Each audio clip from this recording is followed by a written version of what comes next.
This is my homemade wood gasifying stove. I have a bed of coals established inside the burner. I'm going to just give you a peek of that right now. There they are.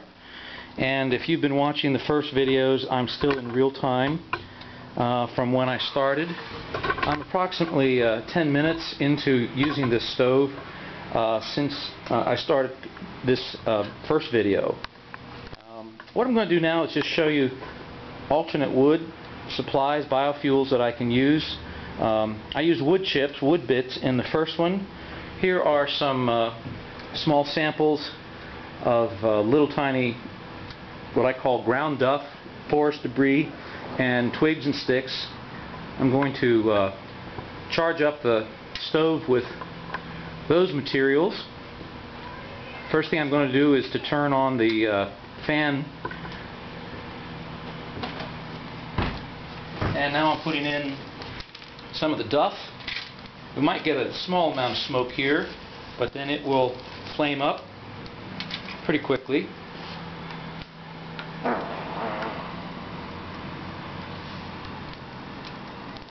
Here we go. And once I have that going, I'm going to add other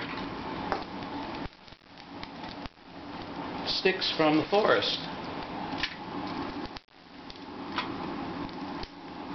Now you may notice a little bit more smoke. These sticks have varying degrees of moisture in them, so they're not as dry as my oak wood bits or as pellets would be, but we're going to get a nice burn going pretty soon here, and you'll see the same flames that you saw early on in the first video with wood bits. So it's taking off, getting nice pyrolysis started, and it's going to start taking off real quickly.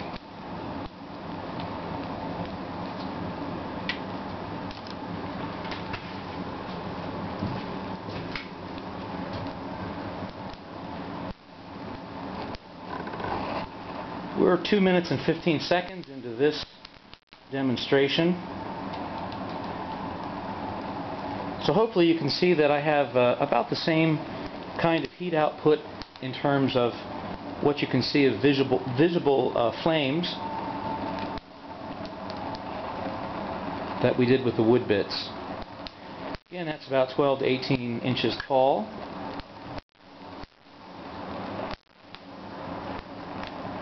And the fan is on, so it is heating with forced air, updraft. Just for a change, I'm going to take the fan off. Again, it does demonstrate that this will work without the fan at a lower temperature.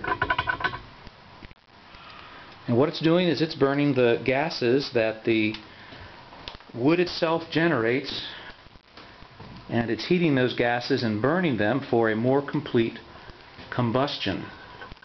This is the gas primarily made up of hydrogen and some other volatile gases that was first used to fire industry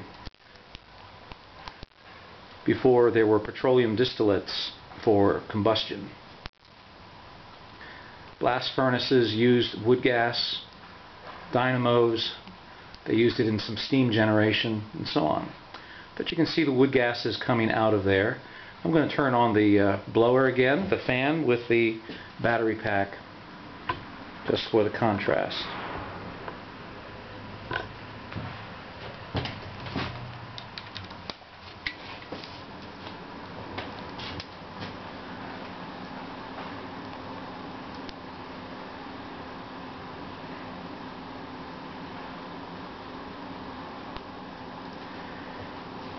Because we have a really good bed of coals, there's a lot of nice blue gas jets coming out of there. Now with my camera, I'm not sure it's picking up the blue flames very much. It's certainly keying in on the yellow, but the bed of coals is really helping to make more complete combustion. I think you're seeing that with wood duff and sticks from the forest floor, there's a lot more blowing ash that comes out. Again, this is not really suitable for indoor use, but outdoor camping. You get a lot of heat for very little fuel.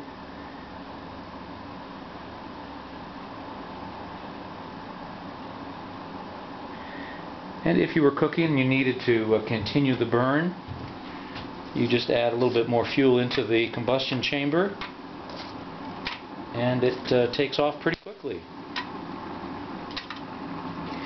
Since I started the very first video in this series, we've been operating the stove for a total of 15 minutes.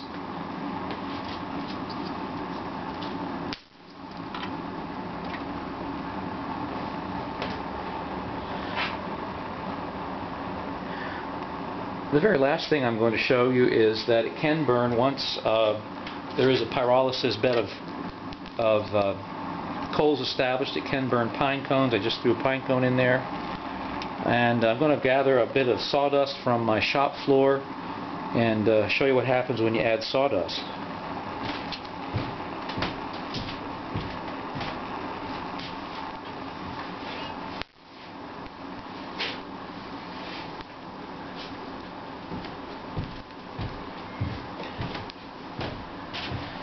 Here's maybe a cup of sawdust, and we have an established bed of fuel of coals. This wouldn't work at the very beginning, but once you have a wood gas stove going, you can burn anything that is a biomass. That's pretty amazing, isn't it?